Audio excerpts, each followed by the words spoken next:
중심을 지키는 믿음이라는 제목으로 같이 말씀을 나누겠습니다.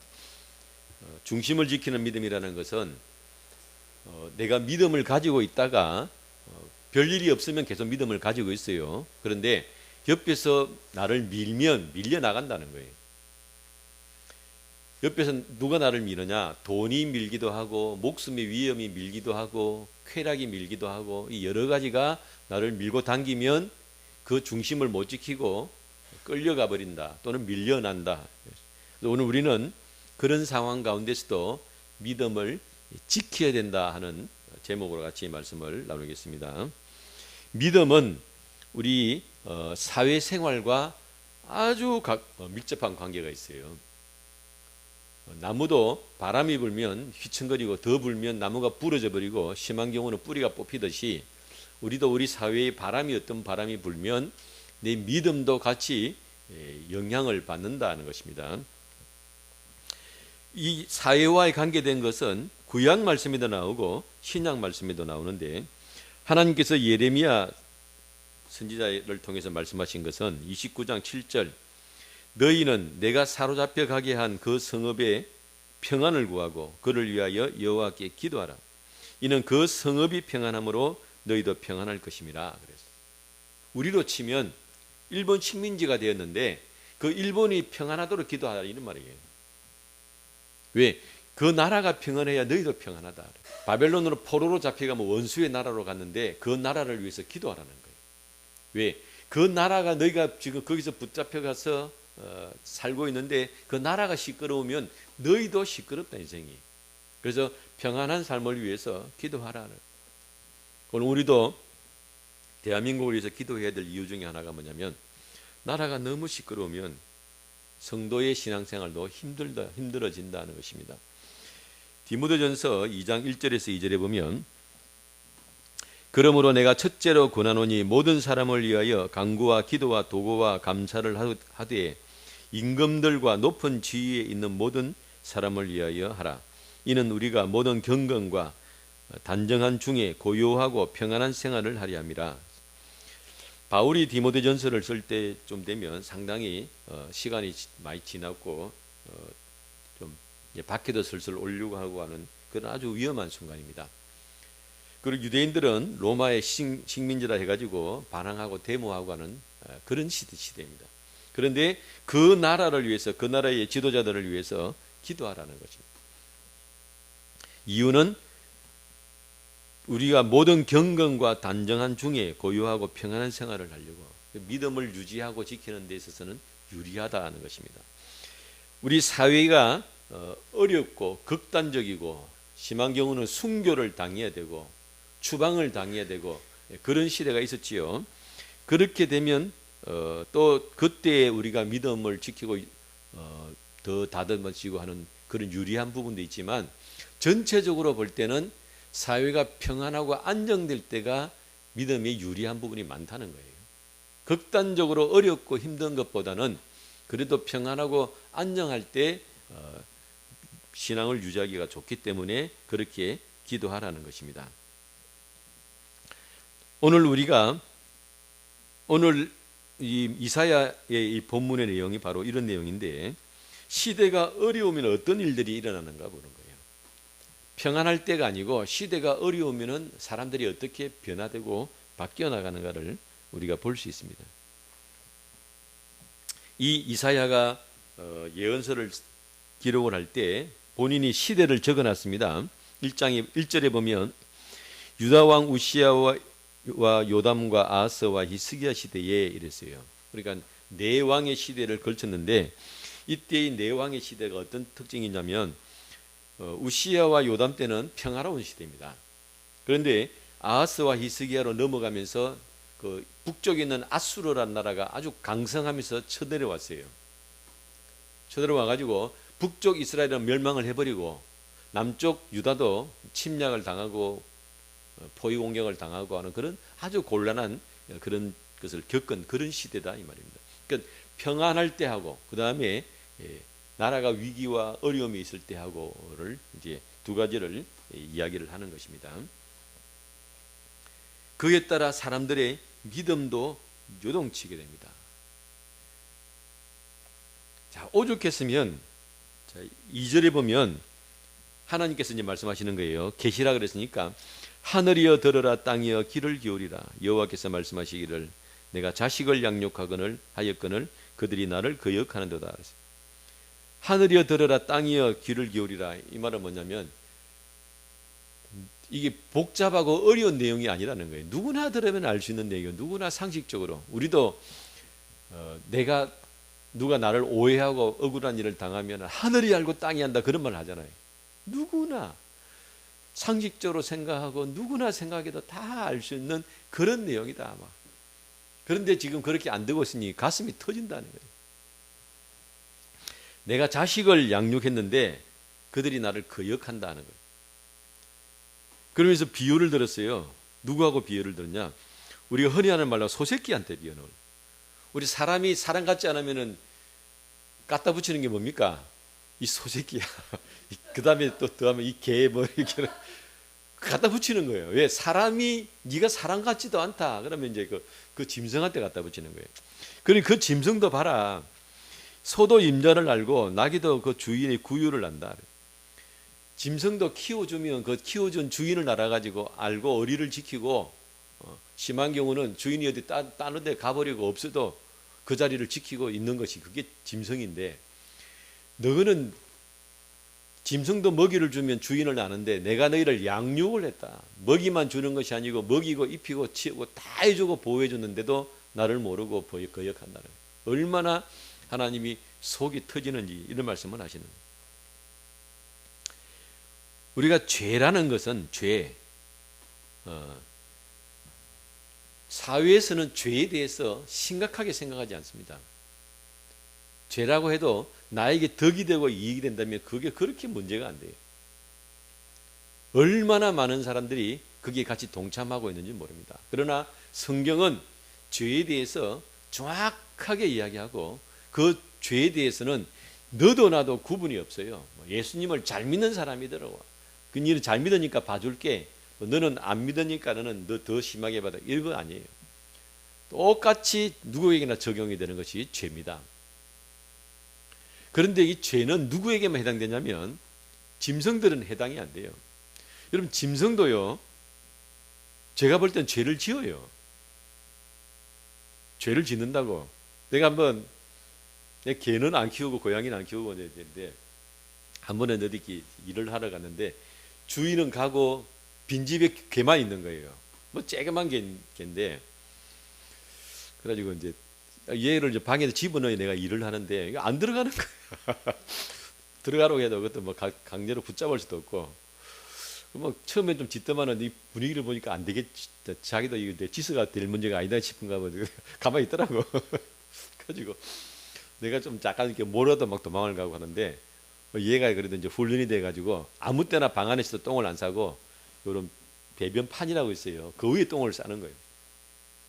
근데 그 정확하게 중간에 올라가서 싸야 되는데 아마 이놈이 엉덩이만 그쪽으로 대고 싼 것 같아요. 이게 끝에 변두리에 딱 똥을 싸가지고 약간 밑으로 떨어졌더라고.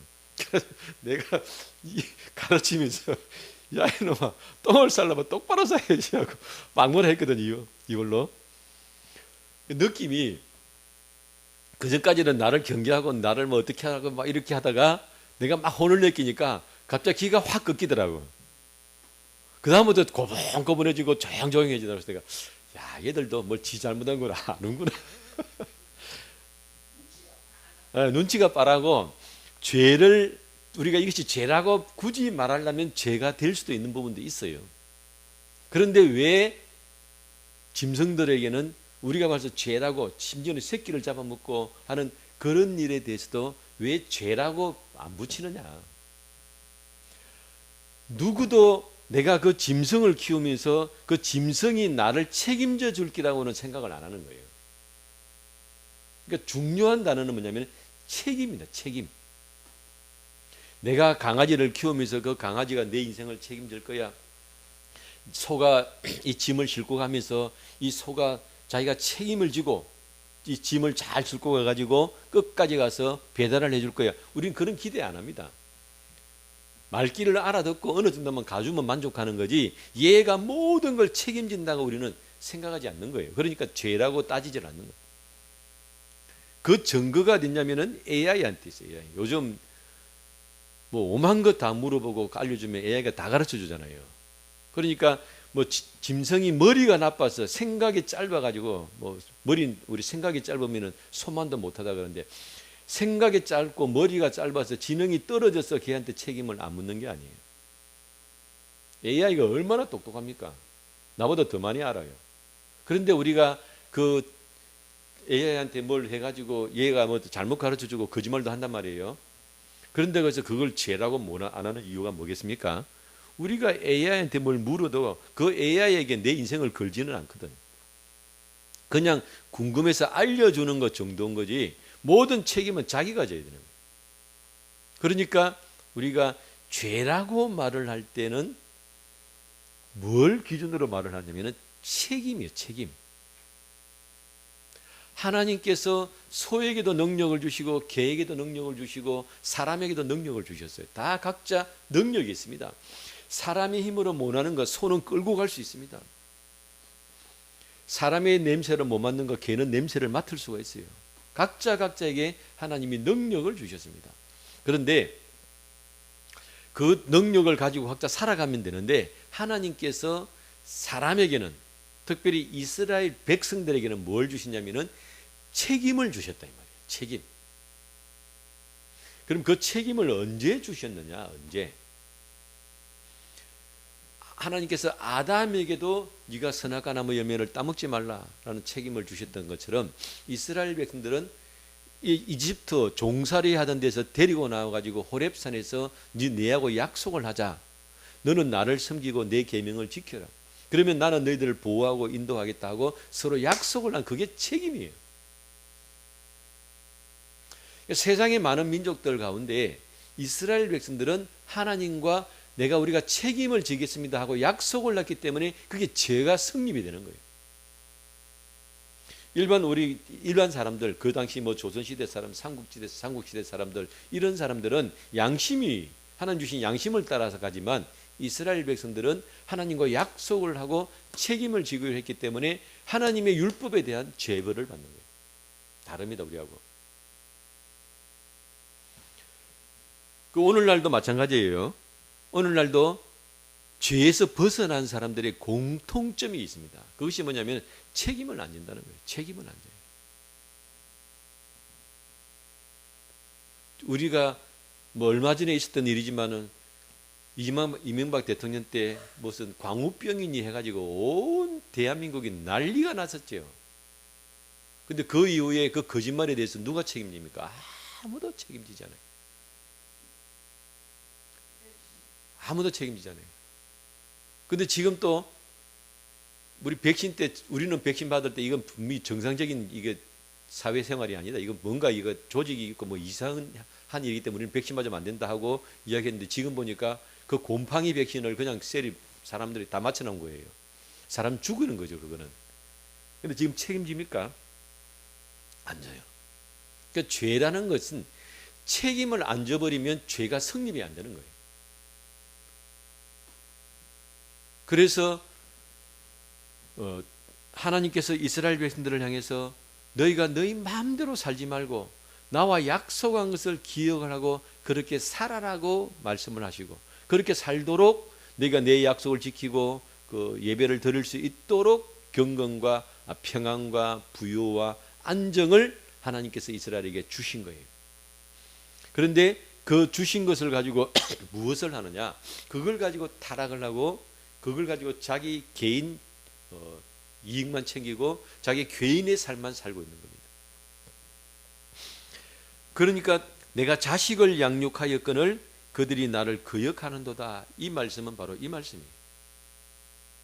뭐 다른 사람이 뭐 어버이날 돼가지고 나에게 뭐 꽃다발도 하나 안 주고 뭐 아무나 무관심한 거는 그거는 남이니까. 그런데 내가 자식에게 사랑을 주고 애정을 주고 여러 가지 것을 해서 그렇게 양육을 했는데 부모에 대해서 이렇게 내몰라라 그러고 있으면 당연히 그건 화가 난다 이 말이죠. 왜? 뿌린 것이 있고 사랑 준 것이 있는데 기대하는 것이 당연한 거지. 그럼 하나님이니까 하나님은 기대도 하지 마시고 절대적인 사랑으로 그냥 주기만 하세요. 뭘 자꾸 받으려고 그럽니까? 지가 한번 해봐라 그럴 때는 거예요. 그거는 사랑이라는 것은 그렇게 되는 것이 아니에요. 주고 받는 것이지. 그래서 자식을 양육하듯이 그렇게 애를 쓰고 하나님께 지키시고 보호하시고 인도하시는데 이 이스라엘 백성들이 개만도 못하다 이 말이에요. 이스라엘 백성 지금 여기 보면은 이스라엘이라고 되어 있죠. 3절에 보면 소는 그 임자를 알고 나귀는 그 주인의 구유를 알건만은 이스라엘은 알지 못하고 있어요. 이스라엘.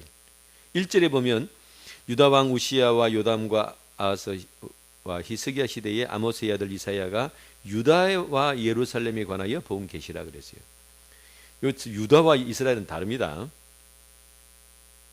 물론 크기는 다 이스라엘이지만 여기서 말하는 유다는 남쪽 유다 왕국이고 여기서 말하는 이스라엘은 북쪽 이스라엘 나라예요.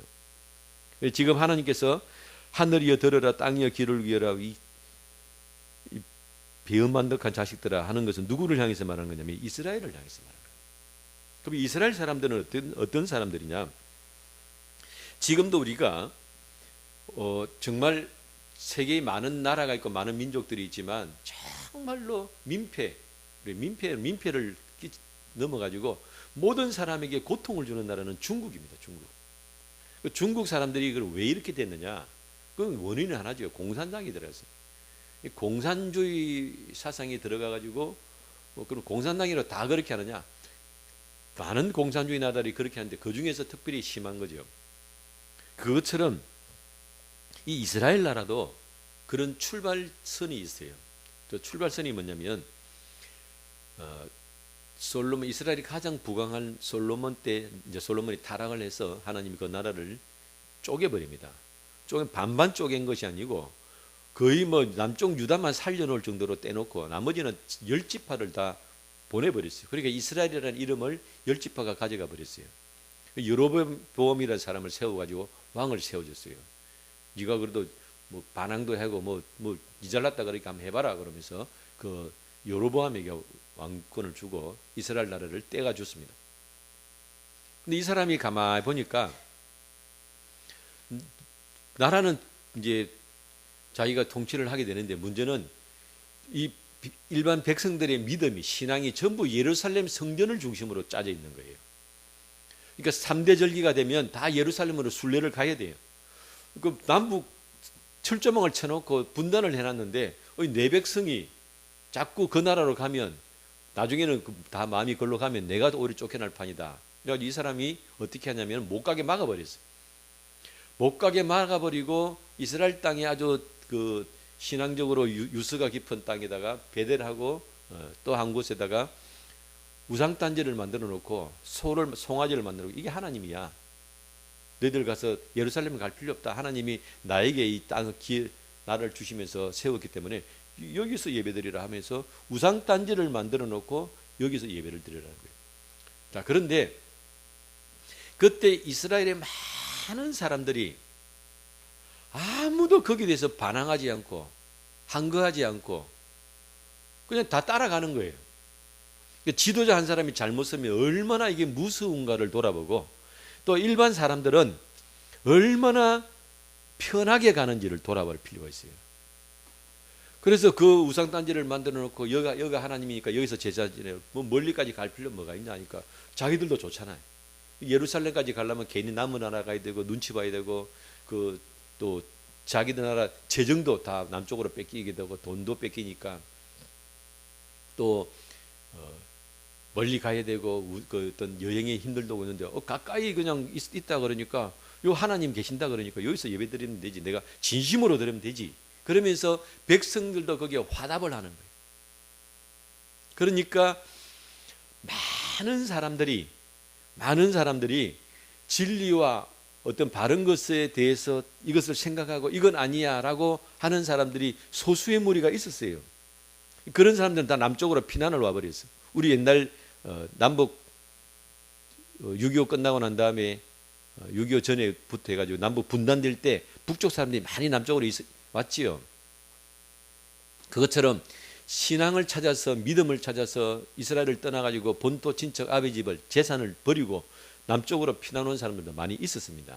그러나 상당히 많은 사람들이 그 땅에 살았어요. 편하니까. 뭐 굳이 내가 내 마음이 믿음만 지키면 되지. 내가 뭐 그렇게 시끄럽게 요란하게 이걸 믿겠나. 여기서도 내가 하나님 이름 부르는데 그러면서 그 엉터리 같은 법에 같이 동참을 하고 간 나라가 이스라엘 나라예요.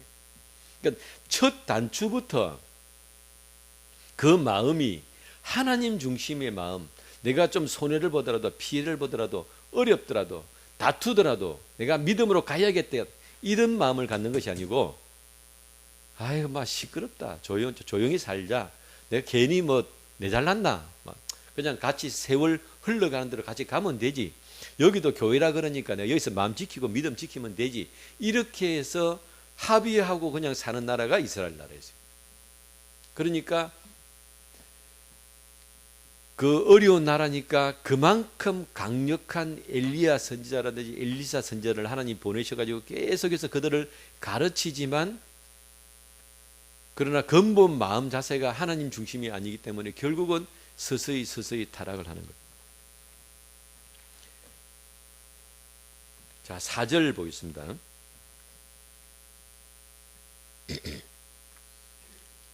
슬프다 범죄한 나라요 허물진 백성이요 흉악의 종자요 행위가 부패한 자식이라 그들이 여호와를 버리며 이스라엘의 거룩한 일을 만훌히 여겨 멀리하고 물러가도다. 그러니까 범죄한 나라다 그랬어요.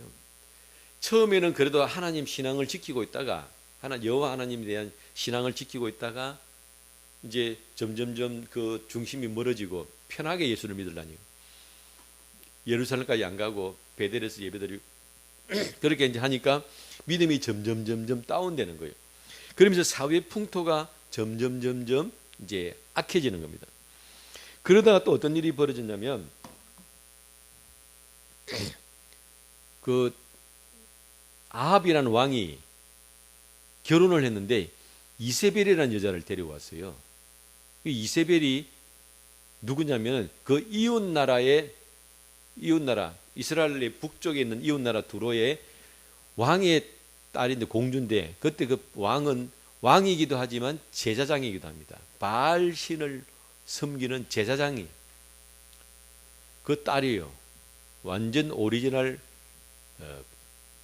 완전 마녀제 마녀. 완전 그 오리지널 마녀가 되어 있는 이세벨을 데리고 온 거예요. 그리고 뭐 그 여자가 와가지고는 또 이 아합 왕이 사람은 참 좋아요. 호인이라 호인.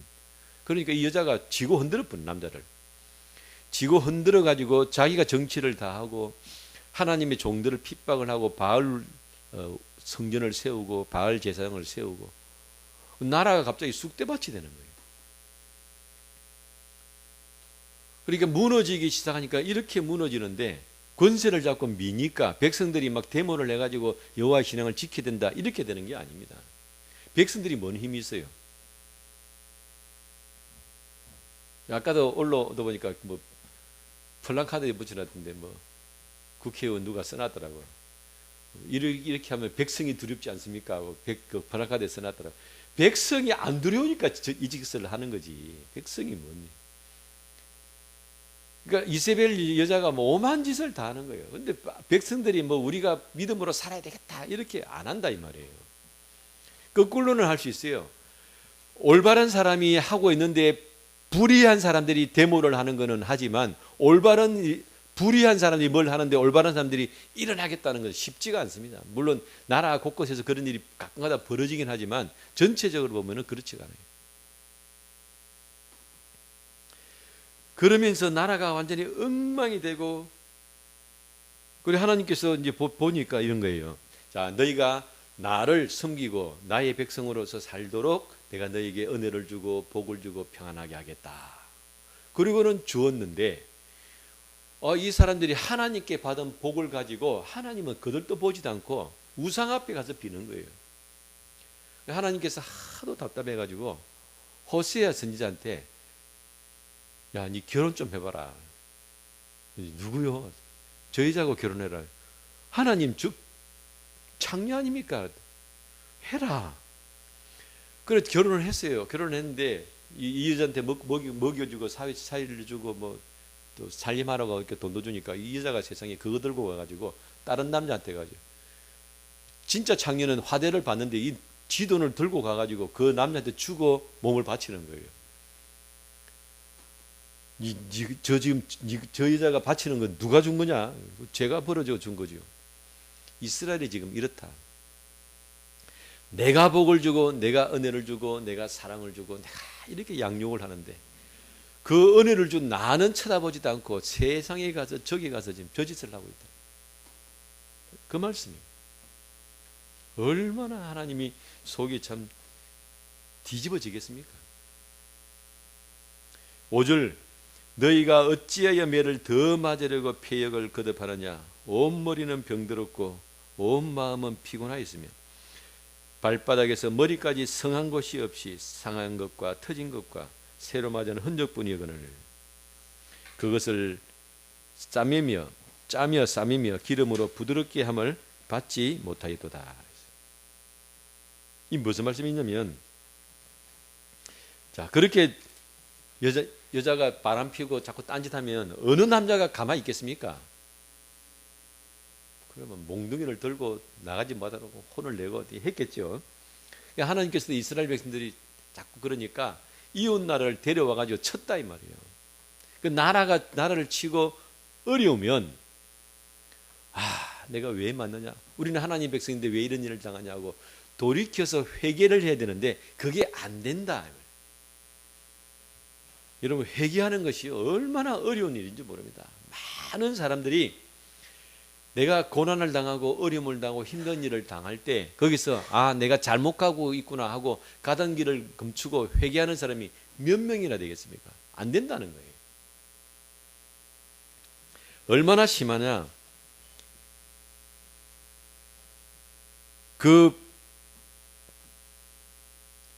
5절에 보면 너희가 어찌하여 매를 더 맞으려고 폐역을 거듭하느냐 온 머리는 병들었고 온 마음은 피곤하였다. 그래서 마음은 피곤하였다. 마음이 지치고 피곤하고 어렵고 지옥 같은 삶을 마음이 사는 거예요. 하나님을 떠나가지고. 근데 문제는 그것이 원인이 내가 하나님을 떠나서 예수님을 안 믿어서라고 알 수가 없다는 거예요. 하나님께서 은혜 주지 않으시면 깨닫고 돌아오지를 못한다는 거예요. 그러니까 아무리 해도 이 철없는 것들 모르는 거는 모른다는 거예요.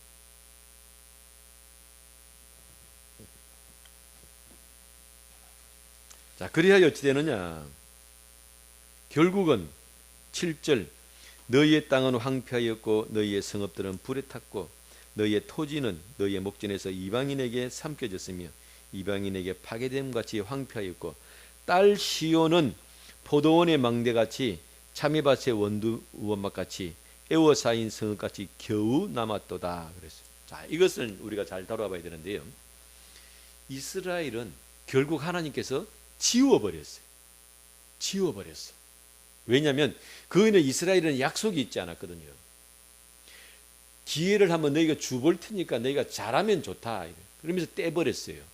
그런데 하도 해도 안 되니까 결국은 그 땅을 황폐화시켜버리고 지워버렸어요. 그래서 이스라엘 나라는 없어져 버렸습니다. 그리고 딸 시온에 이어서 예루살렘인데 예루살렘만 겨우 남았다. 그때 히스기야 때도 보면 주변 아수르의 주변 나라들 다 점령당하고 예루살렘이 포위를 당하는 포도원의 망대같이 다 있는 허벌판에 망대 하나 땅랑 서 있듯이 지금 세워놨다. 하나님께서 그렇게 하셨다는 것입니다. 그럼 유다는 왜 살아남았느냐? 거기는 약속이 있거든. 내가 너희와 다윗의 언약, 하나님이 내가 지키시고 보호하겠다는 약속이 있는 땅이기 때문에 예루살렘은 남아있는 거예요. 예루살렘이 결국은 그 나라도 무너지도 하나님의 약속을 머물렀기 때문에 이스라엘 백성들 포로가 유다 백성들이 다시 포로에서 귀환을 하는 것입니다. 그 차이, 이스라엘은 약속이 없기 때문에 지워져 버렸어요. 그러나 유다는 하나님의 약속이 있기 때문에 잘못된 길을 가도 하나님께서 결국은 쳐서 돌아오게 하신다는 것입니다. 우리가 마찬가지예요. 우리에게 뭐가 있느냐? 우리에게는 예수 그리스도의 이름이 있고 예수님의 피가 있기 때문에 약속이 있는 거예요. 내가 예수님을 믿었어요. 그러면 나에게 약속이 있기 때문에 하나님께서는 결국 나를 쳐서 다듬어서 돌아오게 하셔서 바르게 세워주신다는 거예요. 그러니까 내가 예수님을 믿은 것이 얼마나 귀한 일이고 복된 일인가를 우리가 돌아볼 수 있다는 것입니다. 자, 그렇게 해서 이 이제 유다에 대해서 지금 이야기하는 거예요. 유다. 자, 이 사람들이 10절을 보겠습니다. 10절. 10절에서 13절. 너희 소돔의 관원들아 여호와의 말씀을 들을지어다. 너희 고모라의 백성아 우리 하나님의 법에 귀를 기울이라. 여호와께서 말씀하시되 너희의 무수한 재물들이 내게 무엇이 유익하뇨. 나는 순양의 번제와 살찐 짐승의 기름에 배불렀고 나는 수송아지나 어린 양이나 순염소의 피를 기뻐하지 아니하노라. 너희가 내 앞에 보이려 오니 이것을 누가 너희에게 요구하였느냐. 내 마당만 밟을 뿐이니라. 헛된 재물을 다시 가져오지 말라. 분향은 내가 가정이 여기는 것이요 월삭과 안식일과 대회로 모이는 것도 그러하니 성회와 아울러 악을 행하는 것을 내가 견디지 못하겠노라. 자, 이 말씀은 뭐냐면 실제로 이제 이 유다 땅에도 일어나는 일인데요.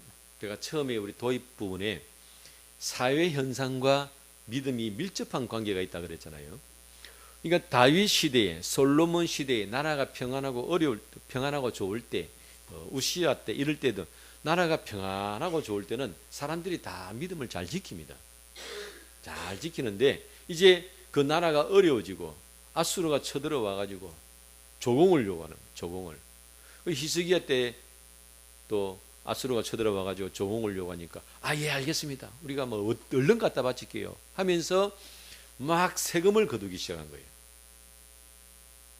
그러면 어떻게 되냐면 가난한 백성들에게서 일일이 돈을 걷기가 어려우니까 일단 부자들에게서 야 너희들 얼마, 니는 얼마, 니는 얼마, 니는 얼마, 네가 너 내고 요 세금은 요 받아가 너가 채워라 이런 식이 되는 겁니다. 그러니까 부자들에게서 뭐니 돈이 모여져 가지고 빨리 조공을 갖다 바쳐야 되는 거예요. 그러니까 평소 같으면 별일 없이 잘 지내던 사람들이 내가 어려워지는 거예요.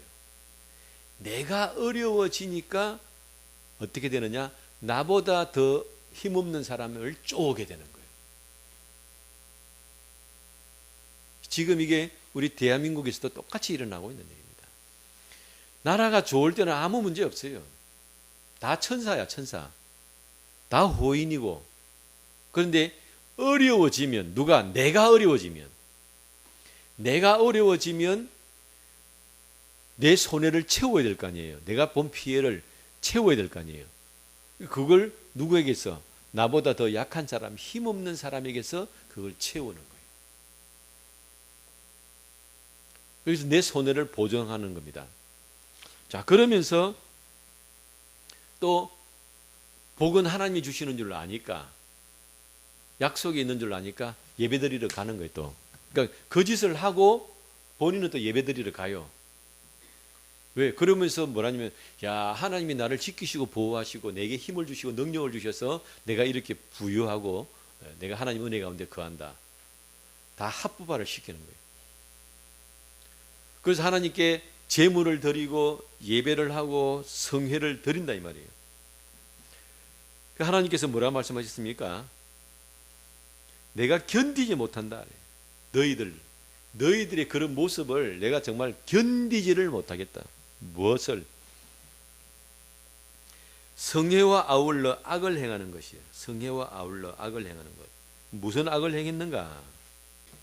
너희는 스스로 씻으며 스스로 깨끗하게 하여 내 목전에서 너희 악한 행실을 버리며 행악을 그치고 선행을 배우며 정의를 구하며 학대받는 자를 도와주며 고아를 위하여 신원하며 과부를 위하여 변호하라 하셨느니라. 여기에 무슨 도둑질을 했다든지 강도짓을 했다든지 사기를 쳤다든지 그런 내용이 나오는 게 아니에요. 그냥 정상적으로 사회생활을 한 것처럼 보이는 사람들이에요. 법을 악용을 해가지고 아주 합법화를 만들어서 자기는 그냥 그 주어진 법 가운데서 뭘 했다 하는 것처럼 이렇게 다 포장을 하고 위장을 하는 거예요. 그런데 하나님께서는 그렇지 않다라고 말씀하십니다. 누구를 도와줘요? 학대받는 자를 도와주며 고아우를 시운하며 과부를 위하여 변호하라. 이 다 누구냐? 제일 밑바닥에 있는 사람이야. 아무도 책임져 주지 않고 돌봐주지 않고 피해를 그것을 감당할 능력이 없는 사람이에요. 그러니까 이 사람들이 고난을 당하고 어려움을 당한다. 부가 이동을 하는 부가 이동을 해요. 제가 지금도 기억나는 것이 지금 이제 우리나라가 이 기름값 올라가지고 난리가 났잖아요. 그러면은 기름값이 올라가지고 손해보는 사람은 누구냐? 큰 기업체에서 그 기름값 올랐다고 손해보지 않습니다. 힘이 있는 사람들은 그 기름값이 올라가지고 피해를 본 만큼 보충을 할 수 있어요. 다 이렇게 땡겨간다고. 그럼 결국 누가 남느냐? 제일 밑에 사람이에요. 제일 밑에 사람은 그걸 보충할 방법이 없는 거예요.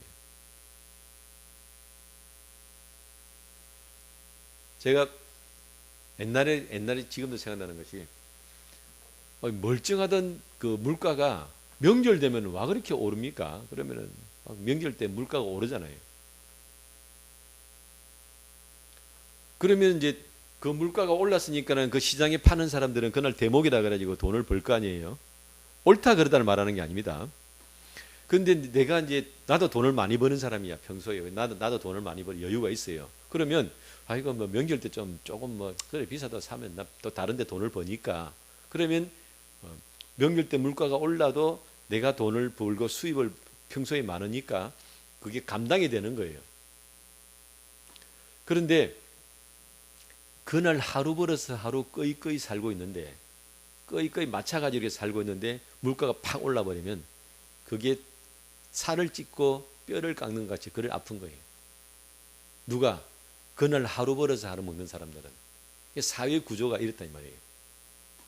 누군가는 이득을 취해버리는데 그 이득을 취할 때 다른 데서 이득을 취할 수 있는 사람들은 뭐 큰 문제가 없는데 어디서도 이득을 취할 수 없는 사람들은 고통을 당하게 됩니다. 그 이스라엘 지금 이 나라가 지금 이런 상황 속에 놓여 있는 것. 지금 이 유다라는 나라를 향해서 하나님이 책망하시고 이사라를 통해서 말씀하시는 것이 무슨 살인을 하고 강도를 하고 이래서 지금 책망하는 게 아니에요. 아수르라는 나라가 쳐들어와 가지고 조공을 요구하고 그 조공을 요구하니까 부가 나라에서 빠져나간단 말이에요. 그리고 부가 빠져나간 그 자리를 채우는데 힘 있는 사람들은 결국 누가 남느냐? 제일 밑에 있는 사람들이 남는다. 그런데 그 부를 받은 사람들은 생활에 지장이 없으니까 오늘도 예배드리러 와서 하나님께 예배드리고 있는 거예요. 그런 모습을 보고 하나님께서 내가 이 악을 견디지 못하겠다라고 말씀하신다 이 말이에요. 믿음이 나는 믿음이라고 생각하고 있지만 이것이 얼마나 쉽게 무너지는가를 우리는 돌아볼 필요가 있다 이 말이에요. 그리고 얼마나 우리가 이것을 거짓으로 포장을 하고 말을 갖다 붙이고 합리화를 시키는가도 우리는 돌아볼 필요가 있다는 것입니다. 진정한 제사를 드리는 것, 소를 갖다 바치고 절기를 지키고 이게 하나님이 원하시는 제사가 아니고 뭐예요? 선행을 배우고 정의를 행하고 학대받는 자를 도와주고 고아를 신원하며 과부를 위하여 변호하고 그들을 위하여 애써주고 하는 이것이 진짜 예배, 내가 원하는 예배다 하고 하나님께서 말씀을 하시는 것입니다. 그리고서 기회를 또 주신다는 거예요. 18절 여호와께서 말씀하시되 오라 우리가 서로 변론하자. 너희의 죄가 주홍 같을지라도 눈과 같이 희어질 것이요 진홍같이 붉을지라도 양털같이 희게 되리라. 너희가 절겨 순종하면 땅의 아름다운 소산을 먹을 것이요 너희가 거절하여 배반하면 칼에 삼켜지리라. 여호와의 입의 말씀이니라. 자, 그러면서 여호와께서 뭐라 말씀했냐면 오라 우리가 서로 변론하자 그랬죠. 변론. 저는 이 변론이라는 단어를 들으니까 참 하나님께서 대단하시다. 하나님께서 니는 이렇고 이러니까 내가 너를 판결한다 하고 땅 때려버리면 끝나는 분인데 그걸 다 들으시겠다는 거예요. 들어서 하나님이 이렇게 변론을 하시겠다는 거예요. 얼마나 낮아지고 대단한가. 지금 우리 얼마 전에 봤잖아요. 법정에서 누구를 재판을 하는데 막 오만 말도 말 같지 않은 말 갖다 붙여가지고 자기가 뭐 말을 막 만들어. 그리고 땅땅땅 때려요. 그걸 변론을 해가지고 만약에 변론을 갖다 붙인다면 그게 말이 되는 소리냐? 말이 안 되는 거예요. 근데 왜 그게 가능하냐? 변론을 안 하니까. 한쪽에서 일방적으로 정해가지고 그 대한민국이 준 건세를 가지고 때려버리니까 그냥 집행이 된다 이 말이에요. 근데 하나님께서는 어떻게 하세요? 변론하자 그랬어요. 네가 지금 그렇게 어긋난 길로 갔다. 그건 내 앞에 와가지고 네하고 내하고 한번 이야기를 한번 해보자. 그 말씀이에요. 그러면 내가 어긋난 길로 가고 그게 고집을 피우고 자기가 이건 내가 옳다 그러고 마음대로 갔다가 하나님과 한번 대화를 해버려요. 대화를 해서 네가 말귀를 알아들으면 정말로 다행이다. 내가 지금 어거지를 비우느냐 이 말이에요. 하나님께서 내가 지금 막 너를 강압적으로 하냐 이 말씀이에요. 아니지 않느냐. 얼마든지 상식적으로 말하고 따를 수 있게 말하고 하는데 왜 그걸 말을 안 듣느냐 이 말씀이거든요. 얼마나 당당하고 얼마나 진실이 있고 얼마나 진심이 있는가를 우리가 돌아볼 필요가 있습니다. 숨기는 것이 없어요. 그래서 하나님께서는 이렇게 다 하셨기 때문에 뭘 물으신다는 거예요? 우리에게 책임을 물으신다는 거예요. 거기서 죄가 성립이 되는, 너희가 절겨 순종하면, 내가 이렇게 말을 했는데 말을 길을 못 알아듣냐? 너희가 절겨 순종하면 땅의 아름다운 소산을 먹을 것이요, 모든 것들이 다 회복되어져서 정상적으로 돌아오게 된다는 것입니다. 근데 거절하여 배반하면 칼에 삼켜지리라. 칼에 삼켜지리라. 그런데 결국은 어떻게 되느냐? 못 알아들어요. 얼마나 자기 고집이 센지, 얼마나 자기 주관이 뚜렷한지 그 하나님의 말씀을 끝내 거부합니다. 그래서 나중에 유다도 칼에 삼켜져요. 칼에 삼켜져서 남은 나라 가가지고 거기서 철이 들어요. 거기서 철이 들어서 돌아오게 되는 모습을 우리가 돌아볼 수 있습니다. 그래서 오늘 우리가 이 말씀을 통해서 사회가 어려워지고 힘들어지면 믿음을 지키고 있다는 사람들도 움직이고 흔들리게 된다. 밀리면 밀리고 당기면 끌려가고, 이게 지금 이런 혼란한 가운데 세워지게 되는데, 이럴 때 많은 사람들이 전부 내가 잃은 손해를 보충하기 위해서, 내가 잃은 자존심을 세우기 위해서 전부 다 돌아서 버린다. 그런 믿음의 중심을 지킨다는 것은 무엇입니까? 그럴 때라도 우리는 자리를 지켜야 된다. 내가 손해를 보더라도 손해본 자리에 있고, 내 자존심이 상했으면 상한 자리에 있고, 그 자리를 그대로 지키고 있어요. 더 나아가서는 더 약한 자, 피해를 당한 사람, 어려운 사람들을 보듬고 위로하고 함께 하라는 것입니다. 이것이 하나님께서 원하시는 예배고 하나님께서 받으시는 제사가 된다는 사실을 돌아보았습니다. 자, 오늘 우리 대한민국이 지금 흔들어진 것보다 우리 앞으로 더 흔들릴 거라고 우리는 돌아봅니다. 그럴 때 우리는 이 믿음의 중심을 지키고 어떤 경우에도 하나님 앞에서 바르게 서서 나가는 우리가 되어야 될 줄로 믿습니다. 그런 결단의 기도 가운데 서시기를 예수님 이름으로 축원합니다. 기도하겠습니다. 거룩하신 아버지 하나님, 귀한 은혜에 감사합니다. 오늘도 저희들 사랑하여 주시고 저희에게 말씀하여 주시고 심지어는 변론하여 주셔서 우리에게 다 세세히 설명하시고 깨닫게 하시고 이끌어 주시는 은혜에 감사를 드립니다. 오늘 우리가 하나님 말씀을 받고 예수 그리스도의 은혜 가운데 믿음으로 섰습니다. 그러나 이 믿음의 중심을 지키고 어떠한 바람과 또는 그릇 당김에도 끌려가지 아니하고 서 있는 것이 중요한 것을 우리가 돌아보았으니, 죽음의 두려움과 물질의 유혹과 세상의 쾌락에서 우리 중심을 지키며 하나님의 말씀을 따라 나아가는 믿음의 용사들이 되기를 기도합니다. 주여 우리를 더 말씀 가운데로, 은혜 가운데로, 능력 가운데로 인도하여 주옵소서. 예수님의 이름으로 기도드리옵나이다. 아멘.